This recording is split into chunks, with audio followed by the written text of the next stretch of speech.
All right, guys. So we are going to keep working with KSP. But so far, KSP, we have started with only the solid salt and none of the ions initially. Um, Whereas there is such a thing as the common ion effect, where we have some of those ions initially. So we have to look at how that affects KSP. So looking here, we have calcium carbonate producing calcium ions and carbonate ions. And we're looking at what would happen if we added calcium chloride. So calcium chloride would put calcium ions in solution. So we would start out with some of the calcium. So adding calcium ions, thinking of Le Chatelier's principle, that is adding product, which means that it shifts equilibrium, and we're going to have to make, or that messes with our equilibrium. We're no longer at equilibrium anymore. So equilibrium has to shift to the left, shift towards the reactants and make more reactants in order to reestablish equilibrium. Since it's going to be making more of the solid and less of the ions, that overall solubility is going to decrease. So understand that whenever you have some of the ions already there, solubility is going to decrease overall.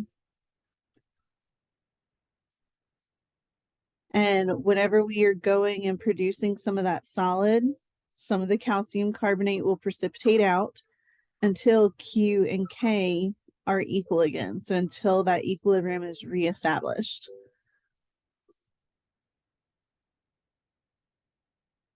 So let's look at a problem of what this actually looks like for us. So here it says, consider the salt lead 2 iodide, and it wants us to calculate its molar solubility in pure water. So just like we did KSP the other day, and then look at its solubility in a 0.1 molar sodium iodide solution. So here we're going to have two problems. I will tell you that our KSP value for lead 2 iodide is 9.8 times 10 to the negative 9th. Remember, that is typically going to be given to you overall. So we need our reaction. So we have lead 2 iodide. Remember, that is going to produce the lead 2 ions. And 2 iodide ions. So remember, in terms of KSP, we don't have any of our solid. For the molar solubility in water, we have none of the ions initially. So remember, lead is going to increase by a factor of X. Iodide is going to increase by a factor of 2X. So we have X and 2X as our equilibrium concentrations. So if we plug this in, and up top, remember KSP, it's going to be the lead 2 times the iodine squared. So kind of plugging in those values, we have 9.8 times 10 to the negative 9th is equal to X times 2X squared. So simplifying that, remember the squared is going to go the 2 and the X. So we have 9.8 times 10 to the negative 9th is going to be equal to 4X cubed. So we have to divide by 4 and do the cubed root, which is going to give us an X value here of 1.3 times 10 to the negative 3rd molar.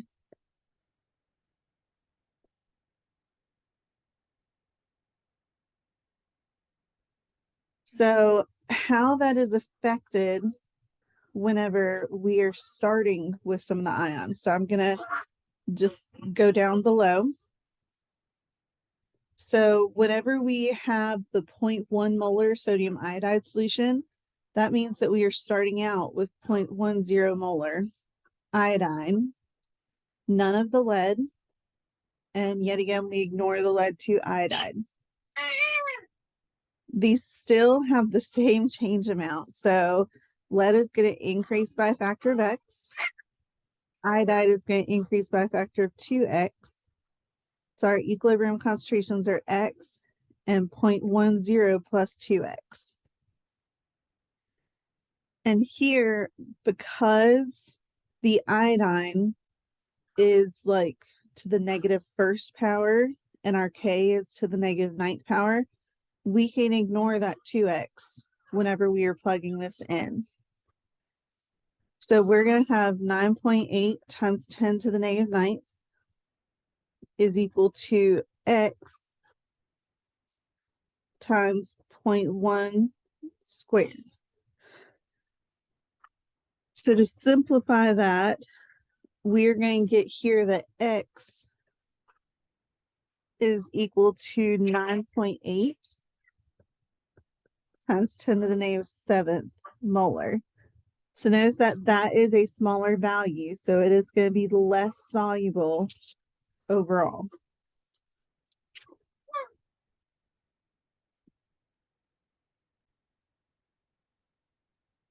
All right, so looking at what this means in terms of K and Q for our different substances.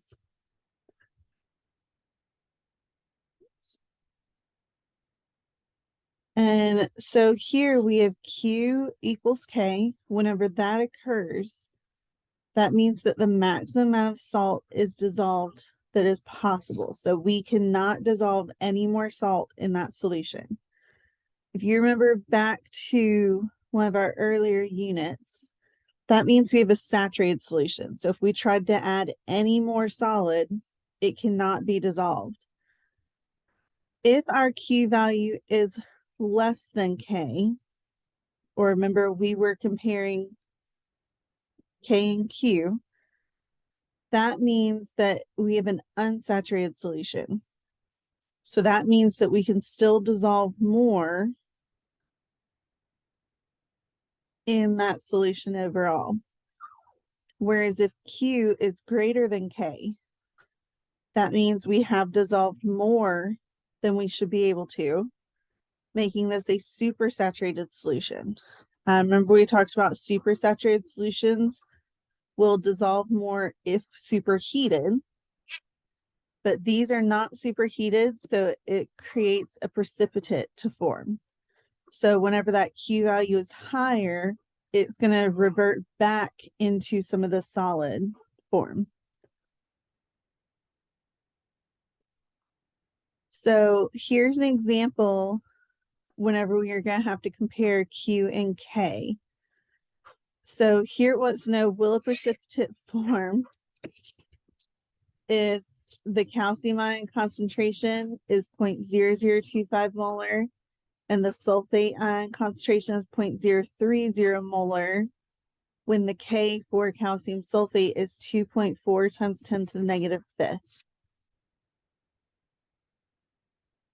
Right, so here our equation, we said, is calcium sulfate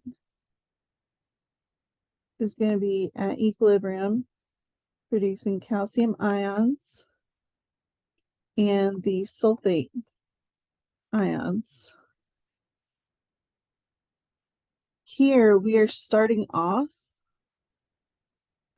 with the 0.0025 molar calcium and 0.030 molar sulfate. So we have to use these beginning amounts to find Q to figure out which way this reaction is going to shift. So for our Q value, we can plug in, there's calcium times the sulfate None of them have an exponent, so we're just going to multiply the two together. So we have 0.0025 times 0.030. That gives us a Q value equal to 7.5 times 10 to the negative fifth.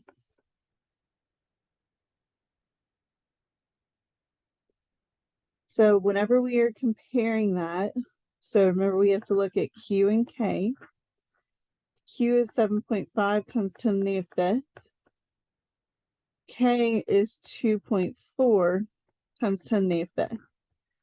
Q is greater than K, so that means that we have more ions.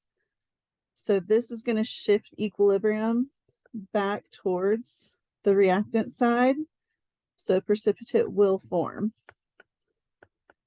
So it will end up producing some of that solid overall.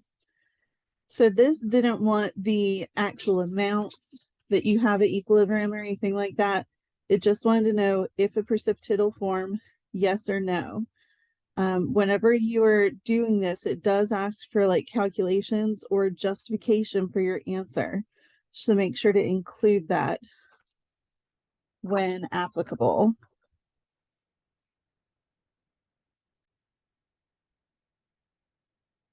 All right, here we have a very similar question where it wants to know, will a precipitate form if 50 milliliters of a 0.1 molar lead 2 nitrate mixes with 20 milliliters of a 0.040 molar sodium chloride, and it gives us the KSP for lead 2 chloride. So here it's a little confusing because you're like, I have 3 different substances that are mentioned. What am I actually using? Look for that KSP that is given. So we are going to be dealing with the lead 2 chloride.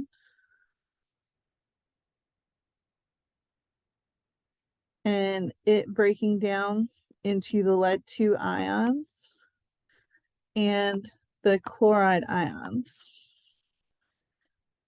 So based off of what is given to you, sorry, my computer spazzed out.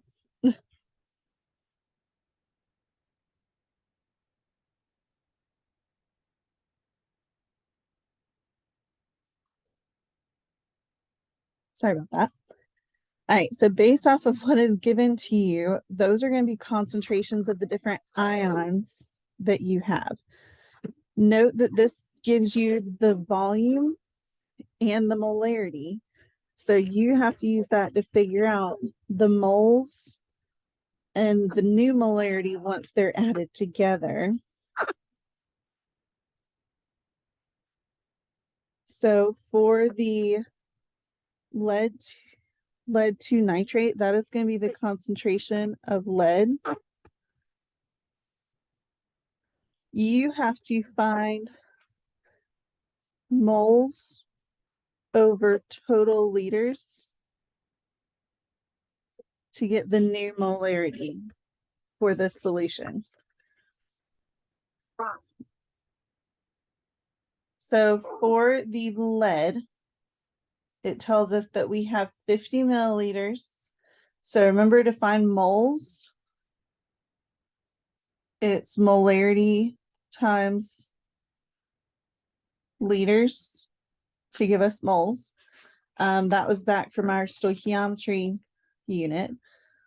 So for lead, we're going to have the 0.050 liters times the 0.10 molar.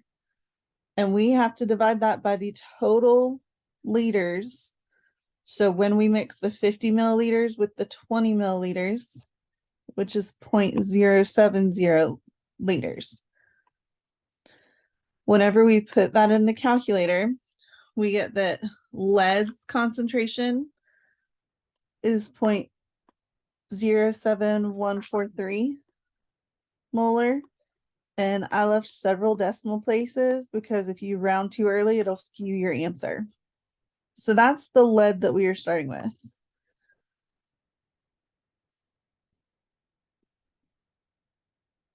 For the chlorine that we are starting with, we have to do the same kind of math, but using the values for sodium chloride that are provided. So for chlorine, we have 0.02 liters times the 0.040 molar divided by that total volume, the 0.070 liters.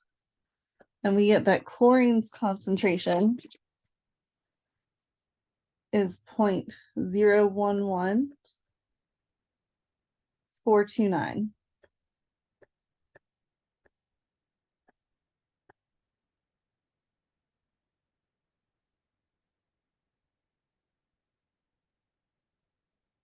So now that we have our amounts for both, we can plug into Q.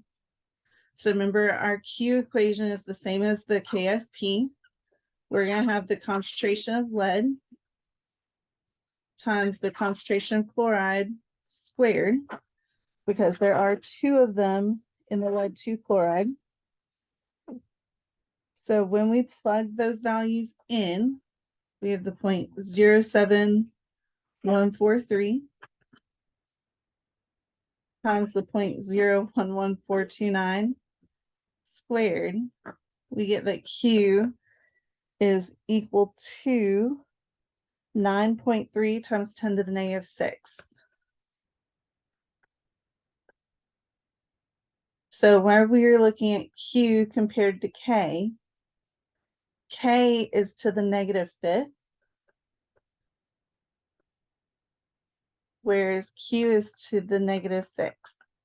Remember, -5th is a larger magnitude. That is closer to 1 than the 10 to the -6. So actually K is our larger value. So whenever K is larger, no precipitate forms. This will stay in solution. This is considered that unsaturated solution where we could still dissolve more.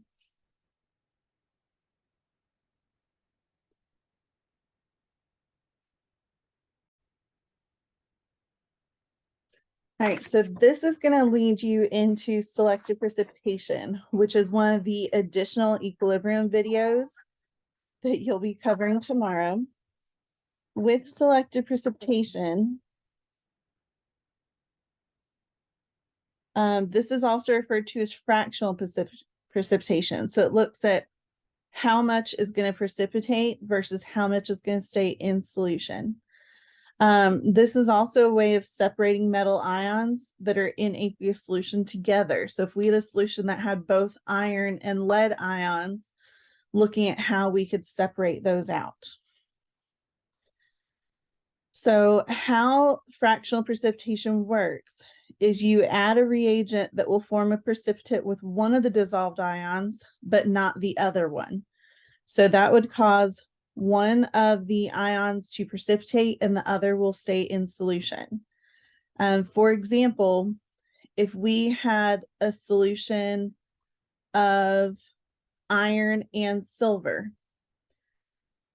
we could add a chloride solution because chlorides precipitate with silver. So silver chloride would settle out as a solid, but the iron chloride would stay in solution because that's a soluble compound. Or we can precipitate one salt over a certain concentration range when multiple insoluble salts are possible. So say that we were doing with the chloride, say that we had both silver and mercury. Well, both of those are insoluble. So we would have to figure out what concentration would precipitate one of those ions, but not the other, even though they are both insoluble. So make sure that you check out the selective precipitation videos. That goes through other sample problems, but overall, the compound that has the lower KSP value will precipitate from the other ions. So whichever one has that lower KSP value, so that higher exponent, will precipitate out and leave the other one in solution.